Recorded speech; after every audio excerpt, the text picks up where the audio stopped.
In Oklahoma, Agent 355 is building a bomb for a guy who will sell it to a group of domestic terrorists. He makes her wait in the other room because those men wouldn't like having a black woman building their weapons. 355 sneaks out the back window and uses her phone to set off the bomb, killing everyone inside. Afterward, she runs down the road and notices many dead deer with blood coming out of their eyes and ears. At that moment, she's picked up by a fellow agent who has a new job for her related to the President of the US. Meanwhile, the President's daughter, Kimberly, is promoting her book about cancel culture. While she's getting her family ready for the event, her sons find a dead mouse with blood coming out of all its orifices. That night, magician Yoro asks his girlfriend Beth to marry him. However, Beth is planning to move to Australia to study in college. And since Yoro doesn't have a proper job, she thinks he'll just hold her back. While they argue, Yoro's monkey Amperin keeps screeching in his crate. Beth can't see how they can have a marriage when Yoro continues to be irresponsible, so she leaves. In DC, the Congresswoman's assistant, Christine, and her boyfriend meet for a date. Their sweet moment is interrupted by a mouse running between their legs, followed by a police horse, almost knocking them over. The horse runs straight into traffic, causing many cars to get off the road. Suddenly, a horde of rats appears in the street, so the couple rushes to get on top of the car. The rats pass by but leave many dead bodies behind. In an ambulance, Yoro's sister Hiro chats with her coworker Mike, who claims that he's told his wife about their affair. He promises they can now have a future together, and they end up getting naughty in the back of the ambulance. When Mike goes outside to pee, he sees a dog vomiting blood. He returns to the ambulance and finds Hiro with his phone. She's angry because he's still getting happy texts from his wife, which means he lied about telling her everything. An argument ensues and Hiro throws random objects at him. So furious, Mike starts slamming her against the wall. A desperate Hiro hits him back with an oxygen tank and accidentally slashes his throat, killing him. The next morning, a police officer notices a dead dog in the ambulance that has been reported as missing. He bangs on the back door until he collapses. A confused Hiro checks on him only to find him dead on the ground. At home, the president's assistant, Nora, prepares food for her children, but only Mackenzie comes down for breakfast. She says her brothers didn't wake up. Nora rushes to awaken the rest of the family, but is horrified to discover that her husband and sons are dead. In Washington, D.C., 355 arrives with a new identity and takes a post in a briefing room pretending to be a Secret Service agent. The president mentions that they got a distress call from Israel before his nose starts bleeding. Suddenly he collapses and soon all the men around him do the same. Panic takes over society as every man in the world instantly falls dead, no matter their age or race. Male animals are also dying. Accidents become common as cars and planes with male pilots crash all over the place. Desperate women try to do CPR and stop the bleeding to no avail. Female politicians are given masks for evacuation. But before leaving, 355 sneaks into the bathroom to activate a tracking device in her pocket. The only living man is Yoro, who is woken up by Amperin throwing food at him. He notices that Beth hasn't come back and there's no signal on his phone. When he looks out the window, he finally sees the chaos in the city. 8 days later, 355 enters a post office and opens a secret door. In the hidden room, she moves some bodies and connects her device. She tries using the radio, but there's no answer. Then she gets a box with personal items, including a necklace and an envelope that reads, "Not yet." Inside is a piece of paper with an address. At the White House, furious protesters are gathering around the fence and getting more violent by the second because there's no power or water. 355 approaches Congresswoman Jennifer, who has become the new president. She explains that she is a member of a covert task force and was sent because there was a threat against the president, but she doesn't know what it was. Everyone starts to freak out when the White House gets overtaken by the riots, but Jennifer gives a speech to calm them down. 3 weeks after the incident, Yoro goes out wearing a mask. He is painting a message on the walls telling Beth that he is alive and only signing it Y.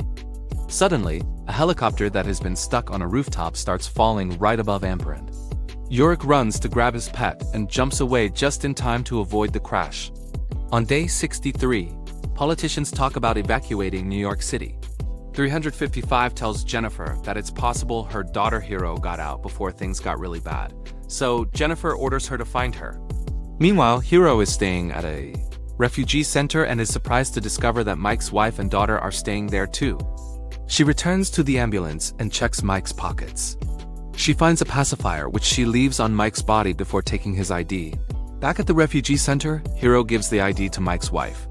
The lady realizes Hiro is the woman that Mike had an affair with and says that at least he didn't die alone. In the evening, Hiro goes looking for some old friends, but only finds Sam. He's a transgender man and has spent the last few weeks explaining this to people who keep harassing him for being alive. Sam is running out of testosterone and asks Hiro to contact her mother as a favor, even if they haven't talked in years.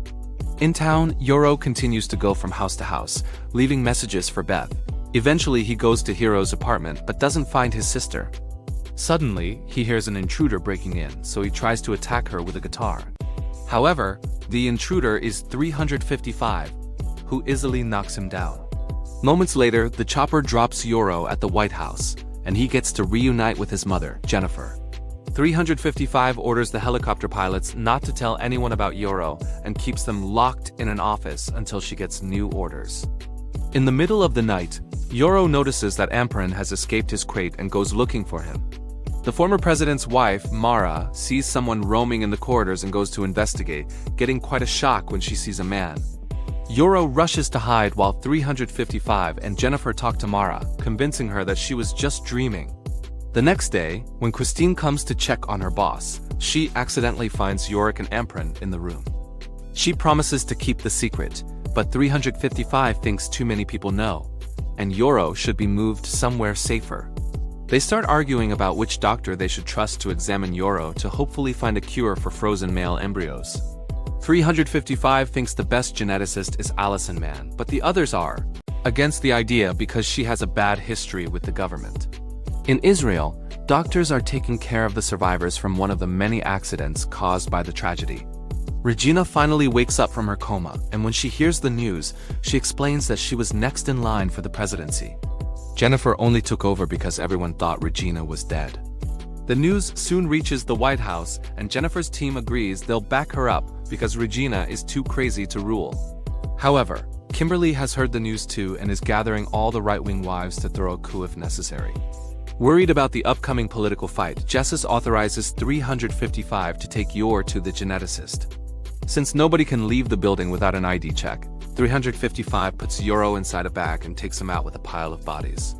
For extra security, they'll be leaving in 2 helicopters. One with the 2 pilots and the other with Hiro and 355, who knows how to fly too. In the middle of the trip, Hiro is shocked to see the chopper with the pilot suddenly blow up and crash. At a theater, 355 is doing a fantastic performance. Suddenly, she starts feeling weird and is about to fall off the stage. At that moment, she wakes up and discovers she's been sleepwalking. She almost walked off a cliff, but stopped just in time.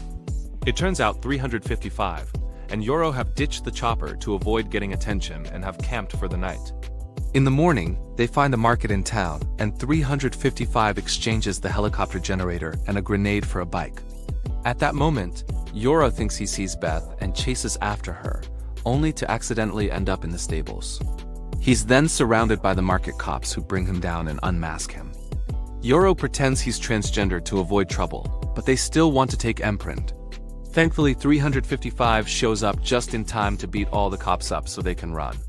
The cops still chase them as they open fire, killing one of the stall owners by mistake. The duo gets on the bike and successfully escapes. Meanwhile, Hiro and Sam are traveling to DC. Although Hiro is obviously not happy about having to see her mother again. They stop at an empty house to spend the night and get excited when they find a car in the barn. After Sam falls asleep, Hiro sneaks into the barn and sabotages the car. The next morning, Sam is disappointed that the car doesn't work and the duo continues traveling on foot. They go to a pharmacy for supplies, but it's empty.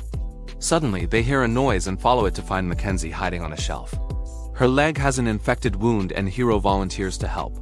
When Nora sees them, she threatens to attack with an axe, but Sam quickly disarms her and Hiro clarifies that she's a paramedic. After taking care of the wound, Hiro offers to take Nora and Mackenzie to the house. Sam is frustrated because he can tell she's delaying the trip. In the house, Hiro tells Nora that Mackenzie needs antibiotics and the best place to get them is the camps. Nora is frustrated because the nearest camp is DC, which She just left. When everyone goes to bed, Hiro and Sam snuggle and end up kissing. Sam interrupts it and asks what happened to the car, but Hiro only talks about staying in this house and starting over. Meanwhile, Nora goes outside for fresh air and sees 3 horseback riders coming. The trio in the house tries to come out when they hear screaming, but they're blocked by an armed woman. The 3 riders take the group to the barn, ready to shoot them. Nora convinces them not to do it by mentioning that Hiro is a doctor. Moments later, Hiro is brought to a warehouse to take care of a woman with gunshot wounds. Hiro does the best she can, but the woman is still in bad shape.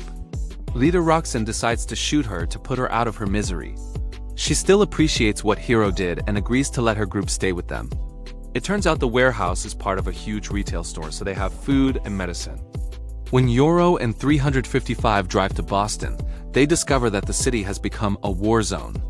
There are lots of flyers calling Jennifer a liar and claiming that the virus is a hoax. They hide as a military caravan passes by announcing a curfew. The duo sneaks around until they come across a military security checkpoint. 355 makes Yoro hide. Then she approaches the soldiers and convinces them to let her pass by pretending she is an Air Force member. She asks about the geneticist, but the soldiers inform her that the lab is destroyed and they don't know what happened to the owner. Afterward, the duo goes to the geneticist's apartment, but they don't find her there either. 355 is surprised to see a crib since the file didn't mention any kids. They notice many pictures of the Union Club of Boston, so they head there. At first, the place appears to be empty, but suddenly Allison surprises Yoro from behind, stabbing him in the back before he manages to bring her down. Allison is the geneticist they've been looking for, and she gets very excited when she realizes that Amperand is male. 1 survivor may be a lucky chance.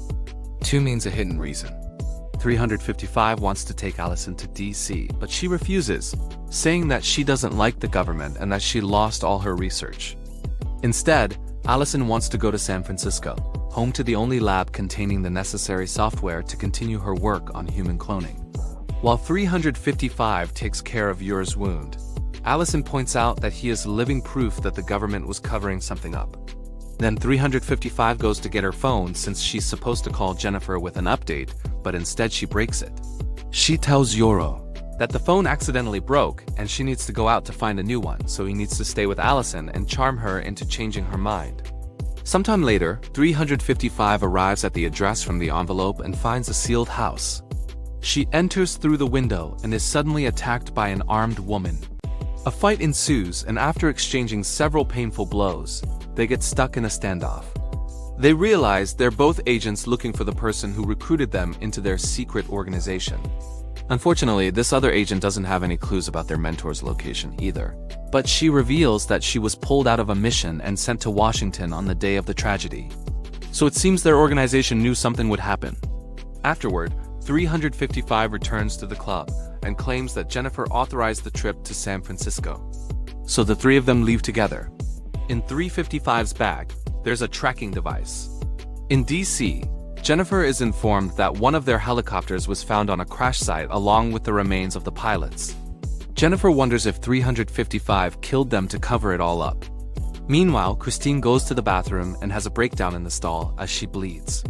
Kimberly checks on her and Christine confesses that she thinks she's having a miscarriage.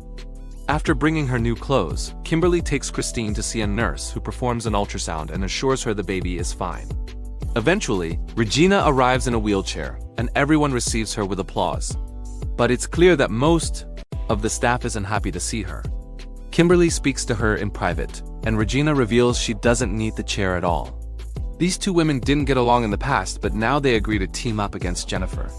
Later, Kimberly checks on Christine, who reminds her to keep her pregnancy a secret because she doesn't know if she's keeping the baby.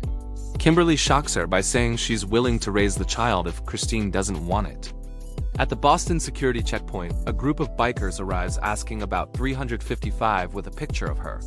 Meanwhile, the trio is taking a break, and they decide to join a ritual that the locals do every Sunday as a tribute to all the people who died. Soon, the bikers also join the ritual and 355 gets suspicious. So she tells her friends it's time to leave. On her way out, she pickpockets one of the bikers and finds the picture of herself. The trio decides to hide in a church, and when 355 gives them very vague explanations, Yoro realizes she never talked to his mom. 355 wants to concentrate on their enemies and proposes to booby-trap the building. In the middle of the night, Yoro can't sleep and tries to talk to 355, only to realize that she's sleepwalking. He stops her from falling over the ledge just in time. In the morning, Allison finds the picture and shows it to Yoro, saying that the bikers must be after 355. She wants to escape with Yoro and leave 355, but Yoro refuses. Then he tries to talk to 355 about her sleepwalking, but she just tells him off and reminds him to hide. Tired of 355's attitude, Yoro tells Allison that he doesn't want to escape with her. Meanwhile, Roxanne is leading a support group. She tries to make Mackenzie talk about the creepy comments men used to make about her, but Nora gets angry and stops them. At that moment, the alarm rings, announcing intruders. All the women grab weapons and run to their positions while Roxanne goes outside to meet the visitors. A small family that includes a child asks for help, but Roxanne kicks them out. In the communal bath, the girls tell Hiro that she mustn't feel shame and share how Roxanne saved their lives. Hiro knows she's supposed to leave with Sam, but she's getting intrigued by the life here. In the evening, the women hold a special ritual during which a girl is covered with dirt so she can leave her old life behind and be reborn. The girl is then baptized in a tub, and she chooses Athena as her new name. Sam thinks it's all nonsense and leaves the room, but Hiro is very curious. Kelsey follows Sam out and advises him not to show his disdain for their activities. She also reveals that the girls aren't allowed to be alone with him. Later, Roxanne talks to Hiro in private. Hiro admits she killed Mike, so Roxanne assures her that if she stays, she'll be allowed to start over and forget about all her old sins. Meanwhile, Nora wakes up when she hears a noise. It turns out Athena and some other girls are beating Kelsey up for speaking to Sam alone. In DC, a general informs Jennifer and Regina that her people have found 355, who is under suspicion of treason. The general turns on the radio so they can hear the mission live. In the church, 355 discovers that Yoro and Allison are gone. The bikers see the duo escaping through the forest and go after them, thinking one of them is 355. However, the actual 355 is sneaking around and quietly knocks out two of the bikers. The third one puts up a fight and opens fire, so Allison has to help 355 bring her down. The last soldier finds Yoro and chases after him until 355 knocks her out too. She also breaks the radio, so DC loses contact with them. Yoro lies to his friends, claiming that the soldier didn't see his face to stop 355 from killing her. In the morning, 355 steals fuel in an RV so the group can keep moving. In the middle of the road, 355 falls asleep at the wheel and the vehicle crashes into a tree. When Allison wakes up later, she finds Yoro unconscious and 355 missing. Suddenly, they're surrounded by armed women who kidnap them. When the soldiers are taken back to the Pentagon, the woman who saw Yoro and the monkey mentions this to the politicians. Jennifer tries to cover it up by pointing out how ridiculous the idea of a single male survivor with a monkey is. In secret, Jennifer asks Christine to reassign these soldiers so they won't spread their story. Afterward, Jennifer goes outside to talk to the protesters, trying to calm them down. She interrupts herself when she sees Beth in the crowd and immediately makes the guards bring her in. Beth shares what she's been doing, and Jennifer doesn't correct her when she mentions that Yoro must be dead. They talk about the old days before Beth announces she can't stay. She leaves the building and meets with some rebels to give them information about what she saw inside. In the meantime, Regina tells Kimberly about the story the soldiers brought back.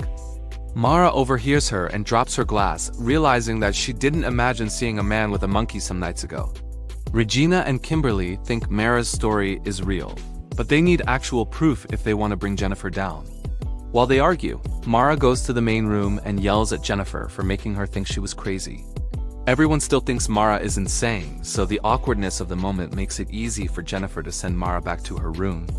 That night, Kimberly returns to her room and finds a note from her mother. She rushes to the roof, but it's too late. Mara has already self-D'd. In the morning, Yoro wakes up in a bed next to a mysterious woman. He goes looking for Amperand and finds a group of women in the kitchen. They start interrogating him, and he accidentally refers to Amperand as he. So he has to explain he has no idea why he and his monkey survived. Soon, more women arrive to discuss what they'll do with Yoro. In the woods, 355 also wakes up and rushes back to the vehicle only to find several bodies and one of them wearing a necklace. It turns out this is the memory of how she lost her family. At that moment, she wakes up for real and discovers she's been locked up with Allison in a prison cell. They discuss what to do until Yorick is brought to the cell too. 355 wants to escape by fighting their captives, and Yoro thinks it's a bad idea because those women are this prison's former inmates. Since 355 insists she can take them, Yoro asks her to prove it with a fight. It takes 355 2 seconds to overpower Yoro and almost choke him with her shoelaces. Then she ends up puking because her body is still sore after the crash. At that moment, a woman enters the cell to announce they're letting the trio stay. In the woods near the retail store, Roxanne discovers a woman trying to escape. She tries to make her come back, but the woman refuses, so Roxanne shoots her. Then she rushes back to the store and pretends they're under attack. Later, Hiro starts practicing how to shoot, and Roxanne compliments everyone with another anti-men speech. Sam is clearly uncomfortable, but Roxanne reminds him that survival is important and convinces him to practice too. Inside, one of the girls informs Nora that she and Mackenzie will have to leave soon. Nora rushes to yell at Roxanne, who admits the invitation was never permanent, and Nora simply doesn't fit in. A flashback shows how Roxanne used her detective training to rescue a group of women from a domestic violence shelter. She brought them to the store and offered them a new life. In the present, Nora asks Sam to escape together, but he turns her down and says he doesn't trust her. Afterward, Sam talks to Hiro and asks her to leave together, but Hiro wants to stay. An argument ensues and gets loud enough for the others to hear. Roxanne interrupts them and tells Sam to apologize to Hiro. However, he refuses and leaves in a huff. In the middle of the night, Sam steals some supplies. Roxanne catches him, so he confesses that he's just taken enough to sustain himself for a couple of days. Roxanne lets him abandon the place. Another flashback shows Roxanne getting rid of all the bodies in the store. When she sees a horse, she follows her until she finds the group in the shelter. In the present, Hiro is crying over Sam's departure. Roxanne tells her that men are useless and brings her outside where the girls are having a bonfire. Everyone burns something that belonged to the men in their lives, and Hiro throws a piece of Sam's clothing. Watching all this from afar, Nora tells Mackenzie that it's time to return to DC. However, Mackenzie doesn't want to leave and joins her new friend's party. After the party ends, everyone is sleeping heavily because of all the drinking. Only Nora is awake and she finds a gas can, which she empties on a line to guide the bonfire to the building. Soon, the whole store is on fire and everyone has to run outside to avoid getting hurt. In another flashback, Roxanne tries to push a police car into the river to no avail. It turns out she isn't a real cop. She's actually the store's assistant manager. Her husband was the cop, but he left her after her cancer made her lose her life savings. After cleaning the store, Roxanne shoots a gun in the air to scare the girls in the shelter. Then she can pretend to be a detective to save them. In the present, Nora tells Hiro that she knows Jennifer well and she'd be happy to see her daughter, but Hiro refuses to go to DC. Then Nora steals some supplies and hides them near the river together with a gun. At that moment, she sees a bird floating on police lights and follows it to find the police car with Roxanne's name tag inside. Another flashback shows Roxanne hiding in the store when two women come in and shoot each other at the same time. Roxanne steals their weapons, and now every time someone tries to come in, she immediately shoots them. She kills so many intruders that her aim improves a lot. In the present, Nora tells Roxanne that she knows her secret.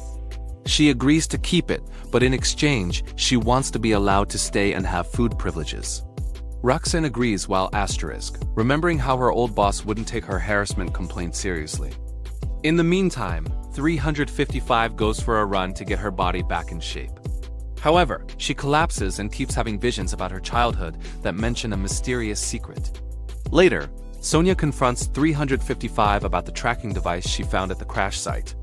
355 refuses to answer her questions, and Sonia tells her she should at least be honest with Yoro. After Sonia leaves, 355 remembers her mentor teaching her a few things and how she built that bomb. Meanwhile, Hiro is walking through a warehouse where men's voicemails are being broadcast over loudspeakers. She comes out of this hall of voices into a makeshift hamlet where women are honoring their fallen men and sharing information. Hiro memorizes all the details about the place and sends them back to Roxanne, who guides all her women to attack. The group starts destroying all the shrines, and even Hiro enjoys breaking things. Nora tries to stop them from destroying supplies to you and has to use violence to be heard. After the raid is over, Nora yells at Roxanne for letting the girls destroy valuable resources. But Roxanne doesn't care and leaves to spend time with Mackenzie. Hiro is hanging out with the other girls, who congratulate her for killing her boyfriend. This makes Hiro realize that Roxanne didn't keep her secret. Afterward, Roxanne announces they'll hunt down every man that may have survived, which Nora thinks is a waste of time. One of the women from the shrine shows Nora a picture of a guy and shares the rumors about the man in Boston. She also mentions places with electricity. Interested in the buildings with power, Nora pretends to change her mind and tells Roxanne they should go after Yoro. At the Pentagon, Regina and the General are plotting to bring Jennifer down, but Kimberly is too depressed to care. She stares at a glass shard and has some dark thoughts. In the tunnels, Beth and the rebels set up a bomb. Meanwhile, Christine tells Jennifer about her pregnancy, but they're interrupted when Jennifer is called to the main room. Regina has a picture of Yoro, and the soldier confirms it was him that she saw during the mission. Kimberly accuses Jennifer of driving her mother crazy and tries to bring her reputation down in front of the team. Jennifer has no choice but to come clean and explains she kept the information classified to protect their only chance of survival. Regina insists she needs to quit, and the team agrees with her. At that moment, the bomb in the tunnels blows up, killing 2 guards in the process. When the general receives the news, she sends all the politicians to the bunker, but they'll have to cross a tunnel to reach it. As they do so, the power goes out and the rebels surround them with enough weapons to force the general and her soldiers to surrender. Everyone is tied up, and Jennifer realizes one of the masked rebels is Beth. The captured soldiers are taken away while the politicians are brought back to the main room. Soon, the military contacts the rebels through the radio and asks to speak to Regina, whom they consider the president. Kimberly takes over the radio and tells the soldiers where they are, so the rebel leader slaps her for it. Jennifer tries to negotiate with the rebels, but Regina interrupts her, saying that Jennifer can't get them anything, and she's the real president. The women start arguing, and the rebel leader has to shoot her gun in the air to shut them up. Beth points out that since the military now knows where they are, they'll be here soon. So the leader agrees to move. The rebels push the politicians out of the room before setting it on fire. As they cross the Hall of Heroes, Regina tells the rebels that the tragedy was a conspiracy by Jennifer and that her son is still alive. The leader is annoyed and shoots Regina in the head. Beth is upset because they weren't supposed to hurt anyone.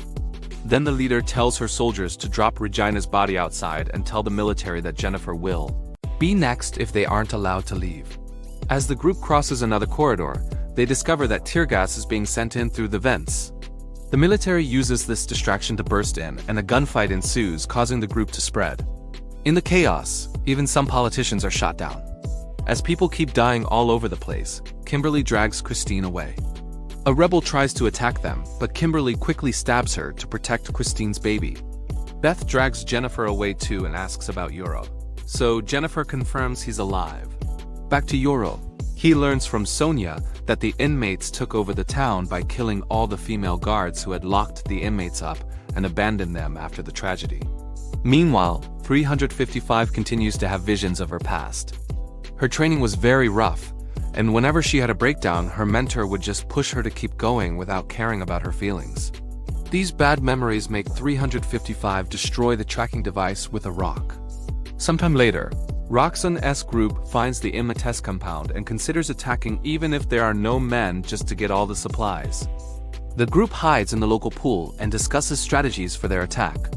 At that moment, they're found by 2 inmates who try to kick them out. But Roxanne's girls outnumber them and send them away. Before leaving, the 2 ladies mention that there's no government anymore because the president was shot. And now Hiro thinks her mother is dead. After having another vision of her mentor, 355 looks for Yoro and announces they're leaving. The next day, an argument ensues because Yoro wants to stay and he thinks Allison isn't capable of fixing anything. Allison overhears this and decides to spoil the surprise going-away party the inmates are throwing for them.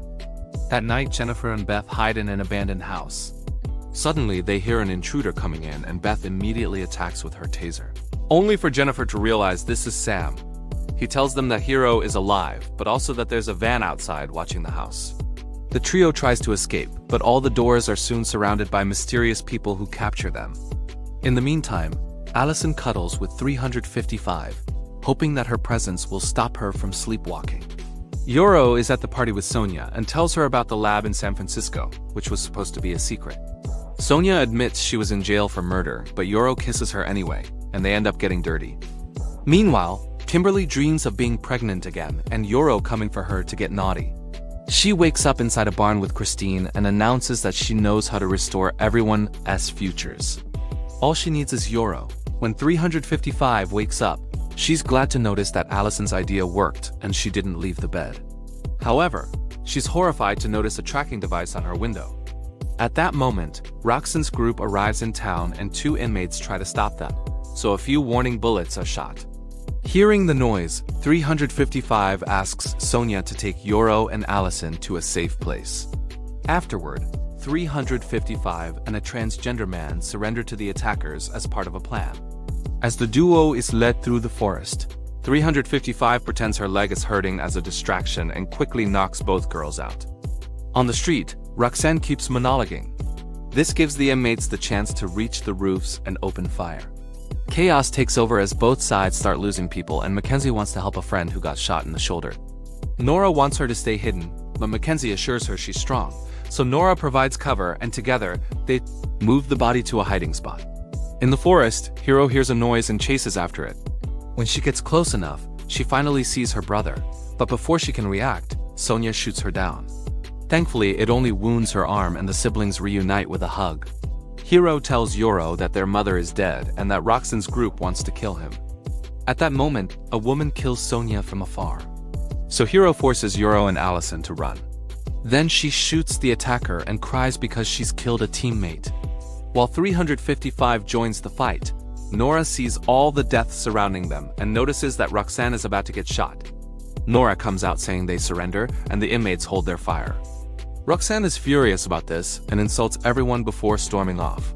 The group retreats to the pool and Nora destroys a bunch of things in frustration. Hiro finds her and tells her about Yoro. When Roxanne comes back to insult everyone for surrendering, Nora shoots her and Roxanne falls dead in the pool. The girls pull out their weapons, but Nora tells them they don't need to reinvent themselves anymore. Hiro shows her support to mark her as the new leader. Later, 355 reunites with her friends. Yorick is having a breakdown because his mom is dead and his sister is in a cult. 355 tells him that her whole family died in a car accident, and if she could survive, he will, too. With the president dead, she admits she has no mission anymore and lets them go. However, Yoro is tired of being helpless and asks 355 to train him. Meanwhile, Jennifer, Sam, and Beth are being held in a room that matches 355's memories. They're being watched by 355's mentor, who is using them as bait. At the same time, the trio follows the device from the window, which leads them to a van with a full tank of gas, medical storage supplies, and a map with coordinates. They suspect it's a trap, but decide to follow it anyway. Make sure to subscribe and turn on notifications so you can watch more videos like this. Thanks for watching.